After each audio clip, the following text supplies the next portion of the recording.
TCF Canada. Compréhension orale. Avant de commencer, munissez-vous d'une feuille et d'un stylo.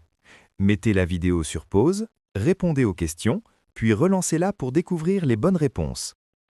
Regardez l'image 1. A. La séance débute tout de suite. Salle 3. Bon film. B. Voilà votre carte d'embarquement. Bon voyage. C. Votre table est juste devant vous. Bon appétit. D. Votre train part dans 30 minutes. Bon après-midi.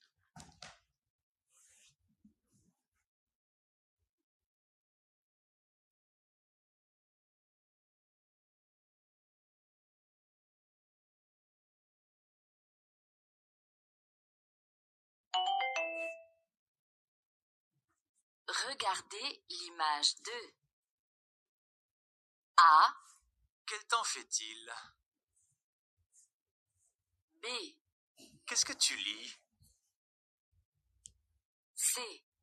Qui est au téléphone? D. Veux-tu aller dehors?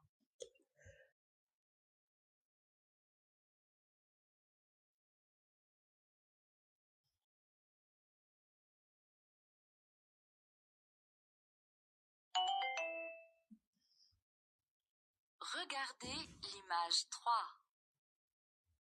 A. Éteins la lumière. B. Ferme la fenêtre. C. Lève-toi, c'est l'heure. D. Pose ton livre.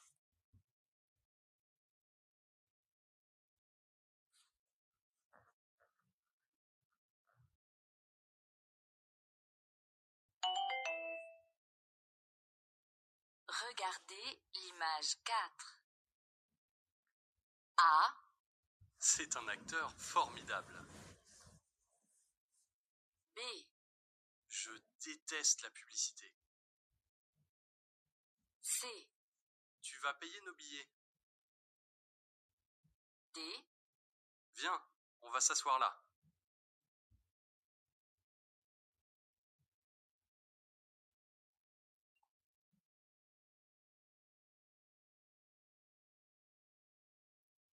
Écoutez l'extrait sonore et les 4 propositions. Choisissez la bonne réponse.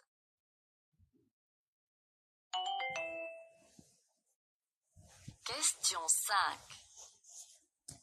Qu'est-ce que tu veux manger ce soir? A. Au restaurant grec. B. Il n'y a pas de beurre. C. Juste une salade. D. Mardi 20h chez moi.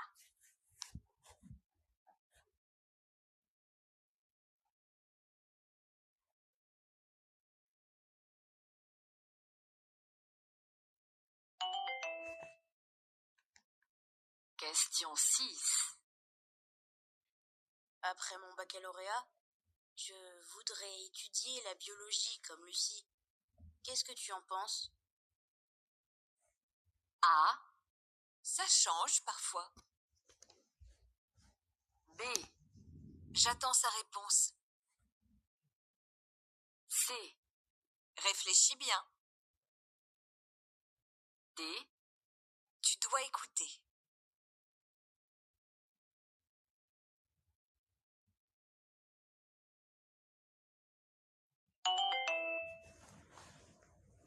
Question 7. Cette année, c'est décidé. Nous allons faire du ski pendant les vacances de Noël. Tu nous accompagnes? A. Avec plaisir. Je suis libre demain. B. Bonne idée. J'adore la neige. C. D'accord. Je pars tout seul. D. Super. Je connais bien cette ville.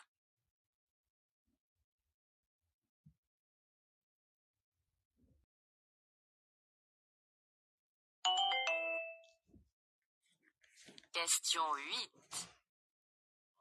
Je m'appelle Albert. J'ai 36 ans. Je viens de Versailles et je suis traducteur en anglais et chinois. Et toi, qu'est-ce que tu viens étudier à Montréal? A. J'ai choisi les cours de littérature. B. J'ai habité à Bruxelles et à Paris. C.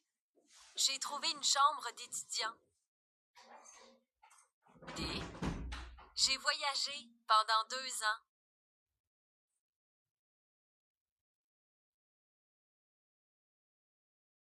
Écoutez le document sonore et la question. Choisissez la bonne réponse.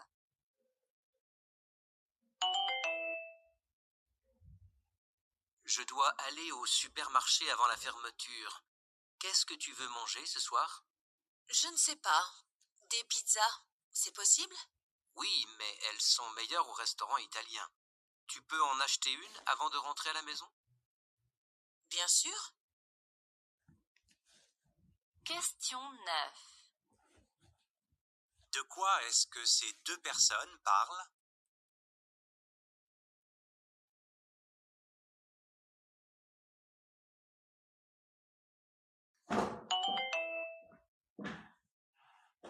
Ça ne va pas? Tu es malade?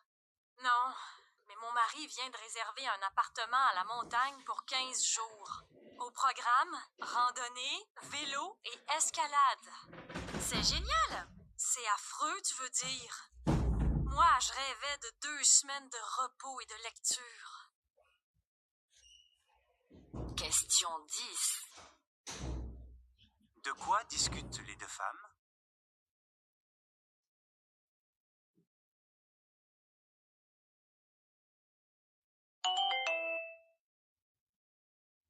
Association Vie étudiante, bonjour. Bonjour madame, je suis un étudiant étranger et je cherche un logement. Est-ce que vous voulez une chambre en cité universitaire? Non. Vous cherchez un appartement en colocation? Non, j'aimerais un studio. Bien. Je vous envoie des adresses de propriétaires par courriel. Question 11. Qu'est-ce que cet étudiant veut?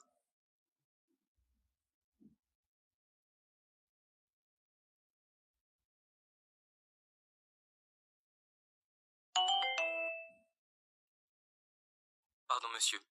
Pourriez-vous m'indiquer où se trouve la bibliothèque, s'il vous plaît? Oui, bien sûr. Elle n'est pas très loin. Enfin, si vous êtes en voiture. Hélas, je suis à pied. Il vous faudra marcher 20 minutes. Allez tout droit et passez 2 carrefours. Vous verrez la bibliothèque sur votre droite. Question 12.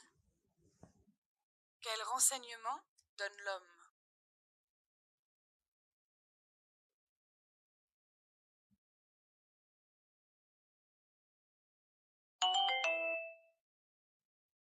Bonjour, je voudrais réserver un séjour aux Seychelles.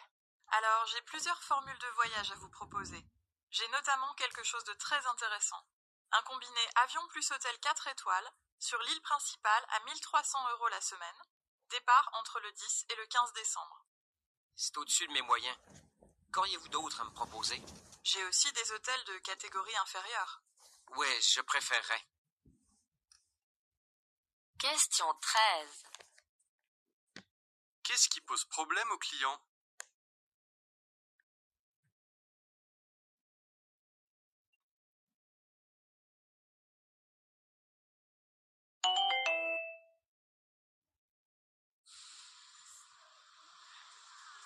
Bonjour madame, je viens de voir à l'affichage que le train pour Londres a 1 heure de retard. Pourquoi? C'est encore des cheminots qui ne sont pas contents? Non, pas cette fois. Mais malheureusement, je n'en sais pas plus que vous. Alors là, c'est un comble. Pour une fois que ce n'est pas un arrêt de travail, il n'y a personne qui puisse nous renseigner. Non. C'est peut-être une panne. Je ne sais pas non plus. Il faut attendre et continuer à consulter le panneau. C'est tout. Question 14. Pourquoi le voyageur est-il en colère?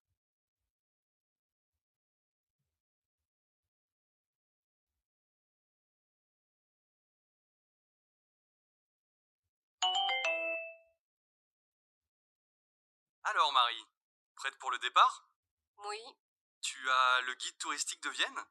Tu pourrais visiter la ville et goûter les spécialités locales. Oh, je ne sais pas. Je serai occupée du matin au soir par des réunions et des rendez-vous avec des clients. Ah, et tu vas voir tes amis autrichiens? Non, pas cette fois. Question 15. Qu'est-ce que Marie va faire à Vienne?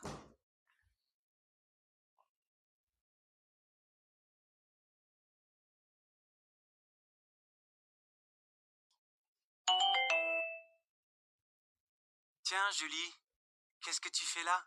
Je viens pour le test de biologie. Tu ne sais pas qu'il a été annulé? Non, j'étais absente au dernier cours. Pourquoi ce changement? À cause de la grippe. Il y a eu beaucoup d'absences cette semaine.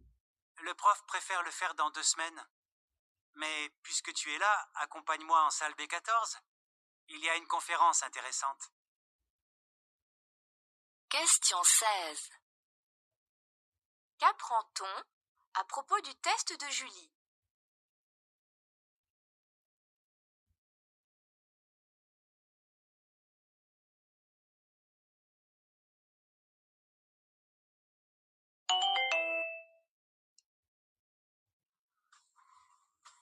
Bonjour, vous êtes la chanteuse Pascaloun, n'est-ce pas? Oui, c'est moi. Bonjour, voilà, nous sommes une association et nous organisons chaque année une grande soirée, une fête solidaire au profit d'un programme de lutte contre la malnutrition au Burkina Faso. Et nous proposons à différents artistes de se produire ce soir-là, gratuitement, bien entendu. Et donc, on a pensé à vous cette année. On vous invite à participer à ce moment de solidarité. Chaque artiste invité dispose de 20 minutes sur scène et on met à votre disposition une équipe de techniciens pour vous aider. On espère ainsi récolter suffisamment de fonds pour poursuivre cette action. Cela vous intéresse?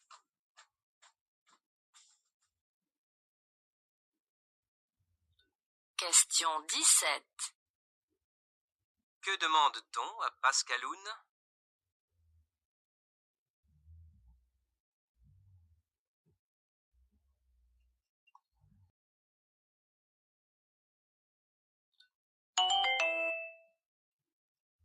Malo, tu veux venir chez moi? On pourrait regarder le championnat du monde de jeux vidéo. Oui, je sais que tu es fan, mais je trouve que ce sport n'a rien à voir avec le vrai sport. Les participants ne font pas vraiment d'efforts physiques, ce n'est pas très impressionnant. Tu as tort. Certains champions de sport électronique ressemblent aux autres champions. Ils signent un contrat, s'entraînent beaucoup, sont suivis par des médecins pour éviter des douleurs au dos ou à la main. Question 18. Que propose Malo à son ami?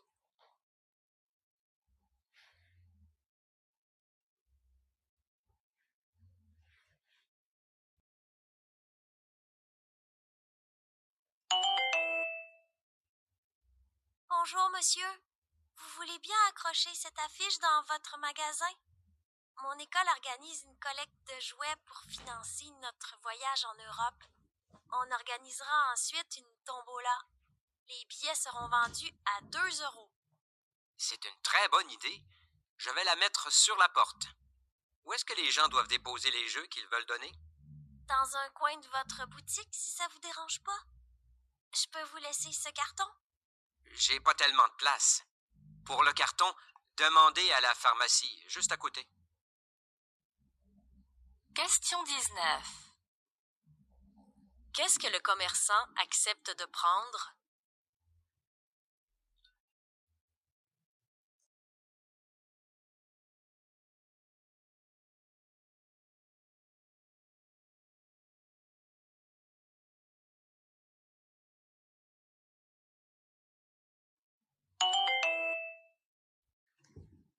Bonjour, je souhaiterais passer quelques jours à Paris. J'espère qu'il est encore temps de réserver. Qu'est-ce que vous me conseillez? Oh, pour Paris, ce n'est pas un problème. Vous avez le temps, mais il faut mieux une formule tout compris. C'est ce qu'il y a de moins cher à cette époque? Pas forcément le moins cher, mais en tout cas le plus facile. Question 20. Pourquoi l'employé conseille-t-il au client de choisir une formule tout compris?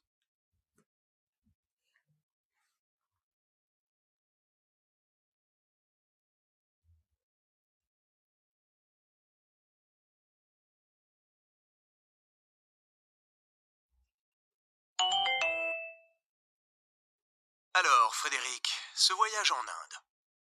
Très intéressant, mais c'était dur. J'ai traversé des paysages magnifiques et des régions très pittoresques, mais par 40 degrés à l'ombre. Je ne recommencerai pas. Et puis, ce n'est pas vraiment prévu pour un voyage à vélo. Beaucoup de circulation sur les routes et pratiquement pas de voies cyclables. Par contre, l'accueil des gens a été partout très chaleureux, même s'ils avaient du mal à comprendre pourquoi je voulais traverser leur pays à vélo, et seul en plus. Question 21. Qu'est-ce que Frédéric a trouvé difficile pendant son voyage?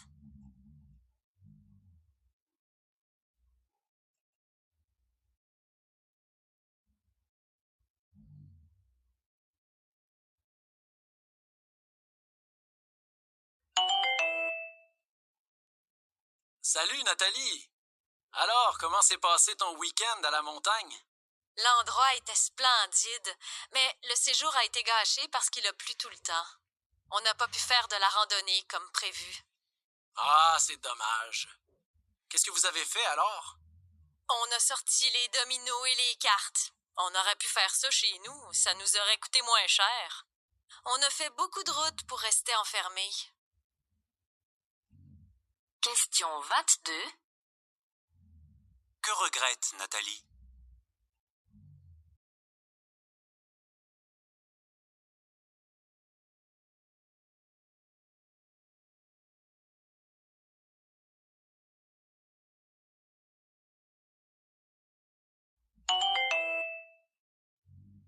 Eh bien, à Amiens, les aspirateurs des agents de la voirie avalent 500 tonnes de feuilles chaque année. Celles-ci, une fois ramassées, sont d'abord stockées dans plusieurs lieux de la ville, puis elles sont triées dans l'usine de méthanisation picarde IDEX Environnement.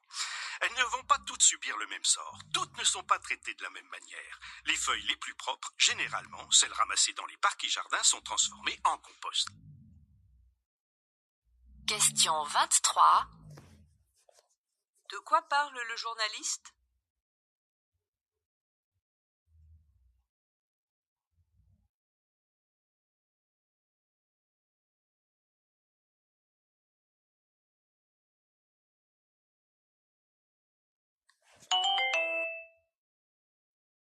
Pourquoi accumulons-nous des objets? Avant tout, l'objet en fait nous signale. L'objet, c'est un peu nous. Je suis ce que j'ai, je suis ce que je porte, je suis ce que je possède. Et en fait, l'objet, via le regard d'autrui sur notre objet, nous permet de nous construire une identité, qui on est, notre intérêt. Tout ça passe effectivement par la médiation des objets, que ce soit les vêtements, que ce soit une voiture, que ce soit un lieu de résidence, des chaussures ou je ne sais quoi. Donc l'objet est très important. Question 24. Selon l'intervenante, pourquoi accumulons-nous des objets?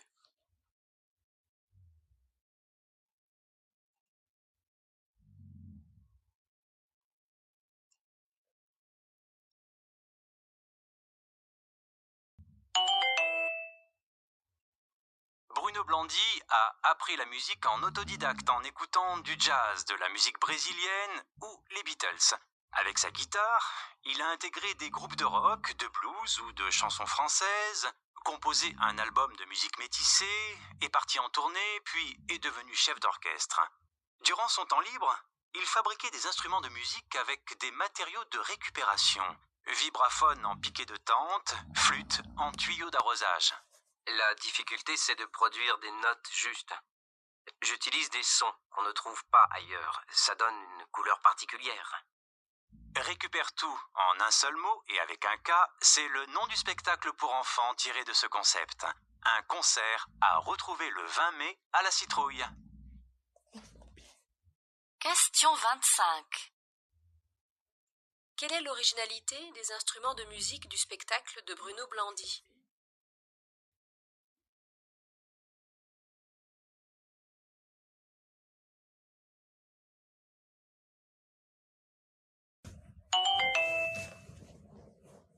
Bonjour Tom, c'est Monsieur Durand.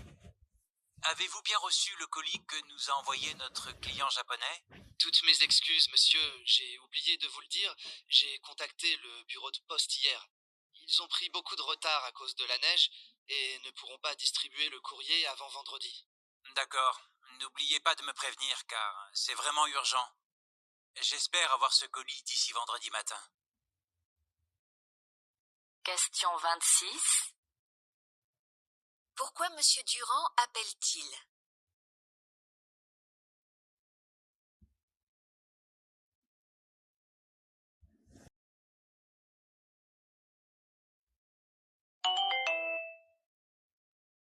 Delphine Manceau, en tant que directrice de l'Institut pour l'innovation et la compétitivité, pensez-vous que tout le monde peut être innovant?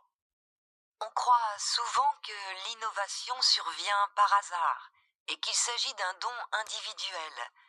Mais être innovant et créatif, ça s'apprend. Alors, comment rend-on un étudiant innovant, par exemple? Il faut différencier l'innovation individuelle et la capacité à être innovant collectivement. Nous avons donc mis en place des programmes pour apprendre aux jeunes à conduire des projets innovants dans le cadre d'équipes diversifiées. Question 27. Comment favorise-t-on l'innovation chez les jeunes dans cet institut?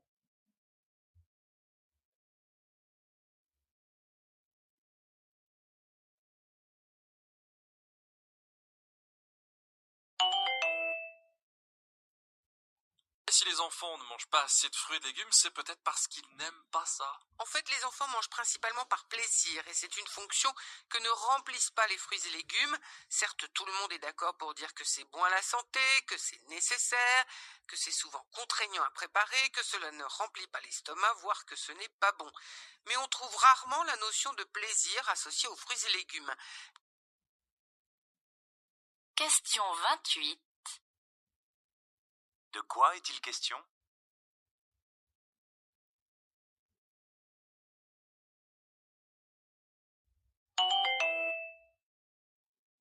Monsieur Rinon, vous êtes architecte et vous allez nous présenter une avenue à Paris datant de la fin du 19e siècle. La façade haussmannienne est-elle toujours en pierre? Oui, c'était une obligation qui figurait dans l'acte de vente. C'était la manière finalement dont Haussmann légiférait puisqu'il n'y avait pas de loi. Pourquoi? Le permis de construire n'existait pas? Le permis de construire en effet viendra plus tard. Donc on leur disait simplement « Vous devez utiliser de la pierre pour les façades ». C'est ça. Quand les propriétaires achetaient le terrain pour construire, on leur imposait une pierre de taille. Dans les belles avenues comme celle de l'Opéra, on indiquait aussi que les lignes devaient filer, pour donner une certaine harmonie, une certaine homogénéité, une certaine monotonie pour ceux qui n'apprécient pas cette esthétique. L'idée d'Haussmann, c'était qu'à partir du moment où on construisait un immeuble dans une avenue, les immeubles suivants devaient le prendre comme modèle. Question 29. Quel principe retrouve-t-on dans l'architecture haussmannienne?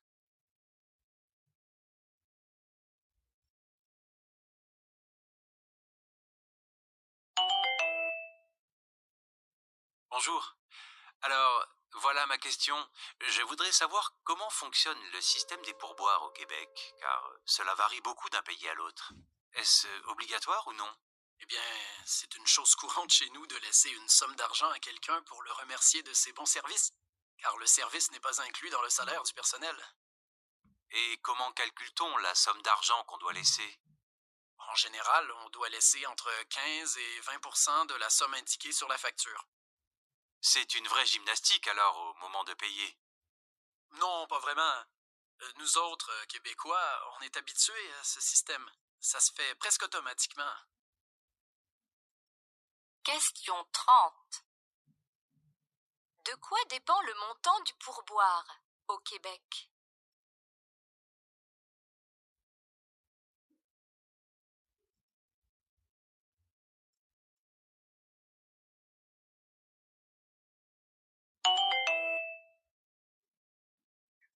Là, on vient très récemment d'observer pour la première fois un trou noir, Hubert. Quelle a été votre réaction? Oui, c'est le moment où on découvre une chose pour la première fois et surtout le fait que cette idée des trous noirs qui a été inventée par Einstein dans les années 1910-15, je me souviens pas, c'était au départ une théorie. Et de trouver que le comportement de ces trous noirs existe, c'est une confirmation de la valeur de la science en général, qui sont par exemple les idées des trous noirs. Ça vous donne confiance dans la science. Question 31. Selon Hubert Reeves, pourquoi cette première observation d'un trou noir est-elle importante?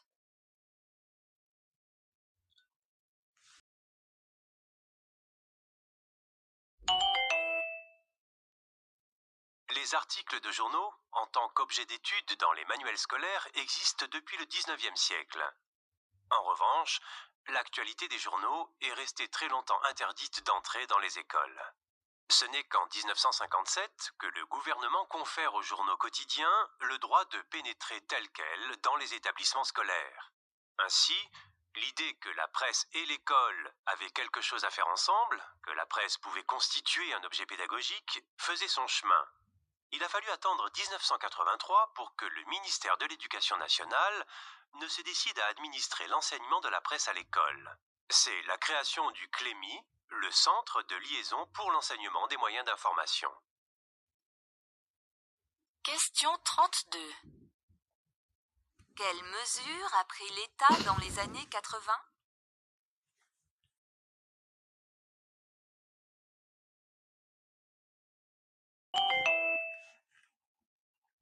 Auguste Escoffier, c'est le roi des cuisiniers.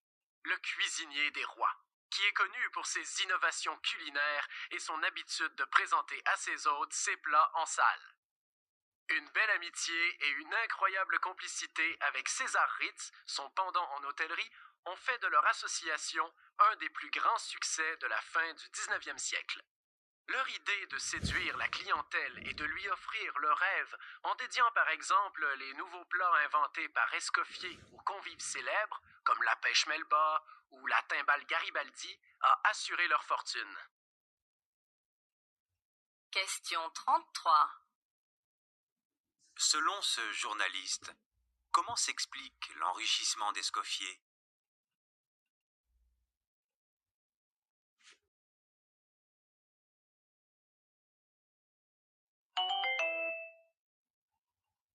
Interdire les téléphones de tous les lieux de travail permettrait d'être plus productif et peut-être même de devenir plus joyeux. À ce jour, très peu de patrons demandent à leurs employés d'éteindre leur portable quand ils entrent en salle de réunion. Pourtant, ce ne serait pas difficile à mettre en place. Si nos enfants en sont capables quand ils vont à l'école, cela devrait être identique pour la majorité des adultes. Question 34. Qu'apprend-on sur l'obligation d'éteindre les portables?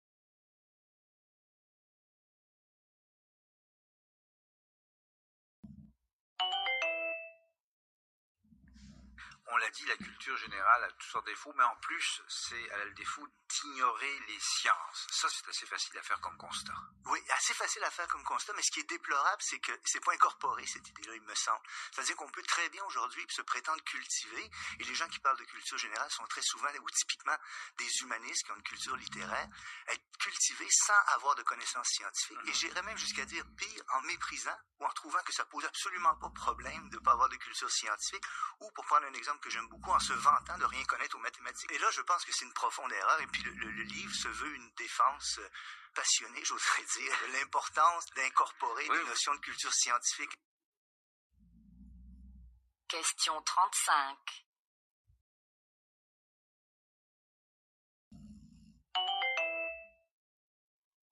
Et ces clowns travaillent, Bruno, en étroite collaboration avec les équipes soignantes. Oui, parce qu'ils ne peuvent pas débarquer dans la chambre d'un enfant sans connaître précisément son état. Alors, avant d'enfiler leur costume, ces clowns professionnels prennent le temps de discuter avec l'équipe médicale du cas de chaque enfant. C'est un moment indispensable pour préparer la journée, car selon l'humeur, l'état de santé de chaque enfant, ces acteurs qui sont rompus à l'improvisation vont adapter leur intervention dans un but, permettre à un enfant, mais aussi à ses parents, d'oublier pendant quelques minutes l'hôpital, de retrouver l'envie de rire. Question 36. Quelle est la particularité de ces interventions?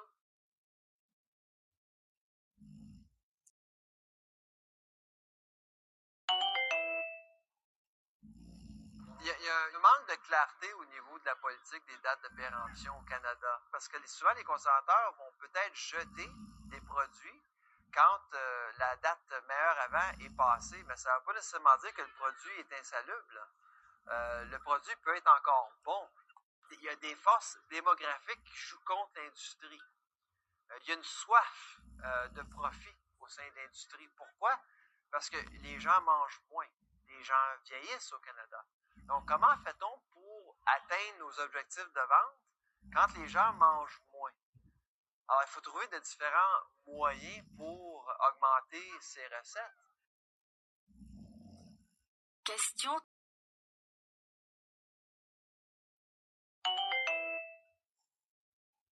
Ouvrir une chambre d'hôte, c'est d'abord opter pour un mode de vie bien particulier où vous partagez la vie de votre quotidien avec des gens de passage, soit toute l'année, hein, ou une partie de l'année. Et c'est une formule conviviale qui a du succès puisqu'on en compte plus de 110 000 en France. Est-ce qu'il y a moins de contraintes pour les gîtes ruraux? Oui, tout à fait. Si vous êtes moins disponible, le gîte rural, pour cela, il vous suffit d'être là à l'arrivée, au départ des vacanciers.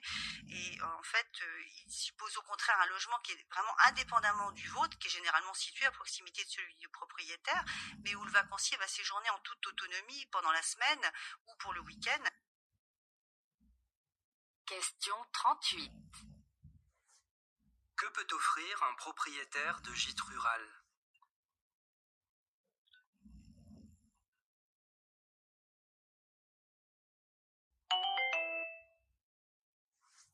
Effectivement, la loi de 2001 a fait obligation aux banques de désigner un médiateur qui est là pour justement tenter de régler les problèmes. Et la FUB a fait voter à l'époque que les modalités pour saisir le médiateur doivent être précisées dans le relevé de banque et dans le contrat. Donc pour savoir comment saisir le médiateur, il faut lire le relevé de banque ou le contrat, on doit y avoir toutes les précisions. Le médiateur a 2 mois pour rendre un avis, ce n'est qu'un avis, hein, entendons-nous bien, et là, disons qu'il y a parfois un petit problème. C'est d'abord peu de clients ont recours au médiateur, il faudrait être beaucoup plus, disons, nombreux, et deuxièmement, ce sont parfois des renvoyeurs de balles, c'est-à-dire ceux qui s'adressent à eux ont le sentiment qu'ils n'ont pas été compris ni entendus. Question 39. Quelles sont les limites du recours au médiateur lors d'un conflit avec sa banque?